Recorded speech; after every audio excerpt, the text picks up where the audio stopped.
Tanggal 10 Juni tahun 1945. Mukjizat pastilah terjadi baru beberapa saat yang lalu, sebab para rasul tengah membicarakannya, dan juga beberapa warga menyampaikan komentar-komentar, dengan menunjuk pada sang guru, yang dengan wajah serius langsung menuju daerah pinggiran kota, di mana orang-orang miskin tinggal. Ia berhenti di sebuah rumah kecil, dari mana seorang anak lelaki kecil datang melompat keluar dengan diikuti oleh ibunya. "Perempuan, apakah kau mengizinkan aku masuk ke dalam kebun sayur mayur dan buah-buahanmu dan beristirahat di sana hingga hari sedikit lebih sejuk?" "Masuklah, Tuhanku, juga ke dalam dapur, jika engkau mau. Aku akan mengambilkan makanan dan minuman untukmu. Janganlah repot-repot. Sudahlah cukup bagiku dapat tinggal di kebun yang damai ini." Tapi perempuan itu menawarinya air yang dicampur dengan aku tidak tahu apa dan lalu dia mondar-mandir sekitar kebun sayur mayur dan buah-buahan, seolah dia antusias tapi tidak berani berbicara. Dia menyibukkan diri dengan sayur mayurnya, tapi itu hanya suatu dalih. Sesungguhnya dia memperhatikan sang guru. Tapi si anak kecil menjengkelkannya sebab setiap kali dia menangkap seekor kupu-kupu atau serangga, dia memekik dan dengan demikian menghalanginya mendengar apa yang Yesus katakan. Si ibu menjadi marah dan melayangkan sedikit tamparan padanya dan si anak memekik terlebih keras lagi. Yesus, yang sedang memberikan jawaban pada zelot yang bertanya padanya, "Apakah engkau pikir Maria marah karenanya?" berkata, "Jauh lebih dari yang kau pikirkan." Berbalik dan memanggil si anak, yang berlari menghampirinya dan berhenti menangis di lututnya. Si perempuan berteriak, "Benyamin, ke sini, jangan ganggu guru." Namun Yesus berkata, "Tidak, biarkan dia. Dia akan menjadi baik dan akan meninggalkanmu dalam ketenangan." Ia lalu berkata kepada si anak, "Janganlah menangis. Mamamu tidak menyakitimu. Dia hanya membuatmu taat, atau dia ingin membuatmu taat. Kenapa kamu berteriak-teriak ketika dia ingin kamu tenang? Mungkin dia sedang tidak enak badan, dan teriakanmu menjengkelkannya." Si bocah, dengan kejujuran yang tak dapat diragukan dari seorang anak, yang memalukan orang-orang dewasa, segera berseru, "Tidak, dia sehat-sehat saja. Dia ingin mendengar apa yang engkau katakan. Dia bilang begitu padaku. Tapi aku ingin datang padamu, jadi aku sengaja membuat ribut, supaya engkau melihat padaku." Semua orang tertawa dan si perempuan wajahnya memerah. "Janganlah tersipu, perempuan. Kemarilah, kau ingin mendengarkan aku berbicara. Kenapa? Sebab engkau adalah Mesias. Tak ada seorang pun selain engkau yang dapat menjadi Mesias, dengan mempertimbangkan mukjizat yang telah engkau kerjakan. Dan aku sangat ingin mendengarkan engkau. Aku tidak pernah pergi keluar dari Magdala sebab aku punya seorang suami yang sulit dan 5 orang anak. Yang paling kecil baru berusia 4 bulan. Dan engkau tidak pernah datang kemari. Aku telah datang, dan ke rumahmu, seperti kau lihat. Itulah sebabnya aku ingin mendengarkan engkau. Di manakah suamimu? Di laut, Tuhanku. Jika dia tidak mendapat ikan, maka tidak ada makanan buat kami. Aku cuma punya kebun kecil sayur mayur dan buah-buahan ini. Dapatkah ini mencukupi kebutuhan 7 orang? Dan meski begitu, itulah apa yang Zakeus ingin. Bersabarlah, perempuan. Semua orang punya salib. Oh, tidak. Perempuan-perempuan yang tidak tahu malu hanya menikmati kesenangan. Engkau telah melihat perbuatan-perbuatan mereka yang tidak tahu malu.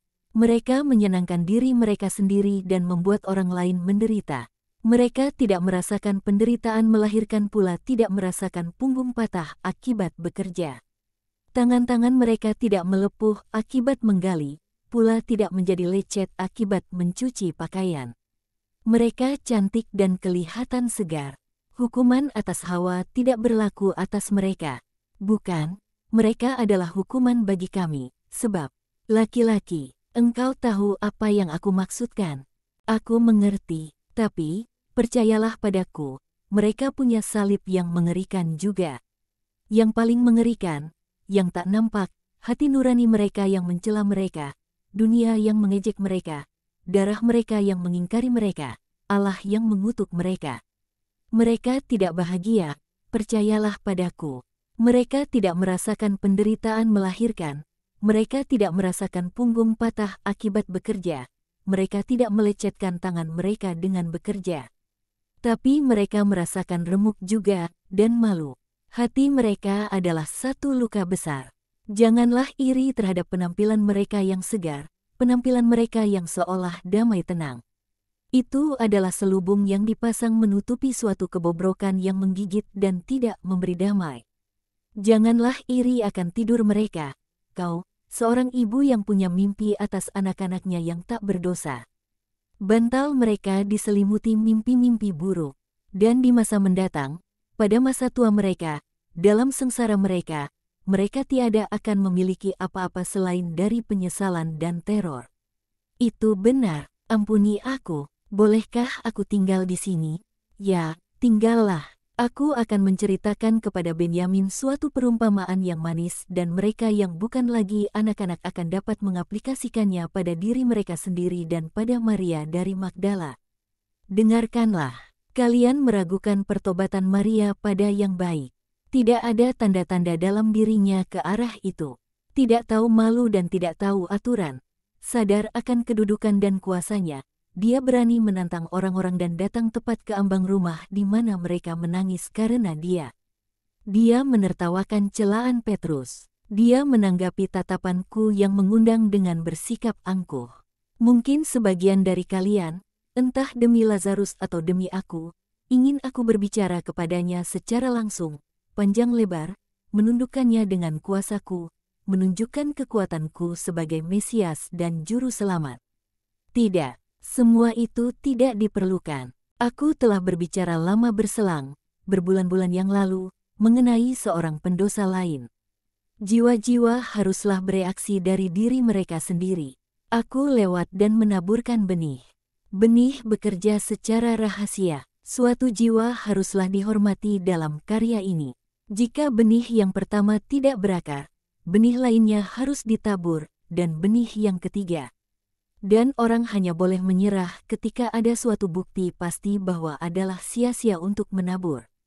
Dan orang berdoa. Doa adalah bagai embun pada gumpalan tanah. Embun membuat tanah tetap lembut dan memberinya makanan, sehingga benih dapat bertunas.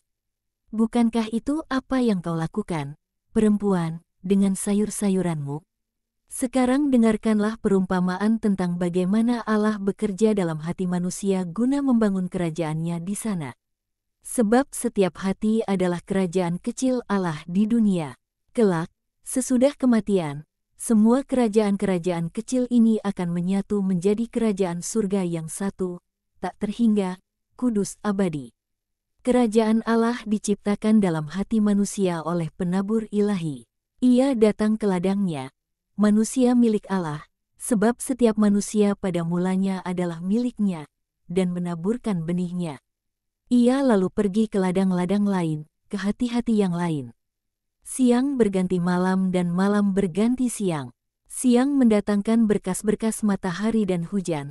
Dalam kasus kita berkas-berkas kasih ilahi dan pancaran kebijaksanaan ilahi yang berbicara kepada roh. Malam mendatangkan bintang-bintang dan hening yang mengistirahatkan.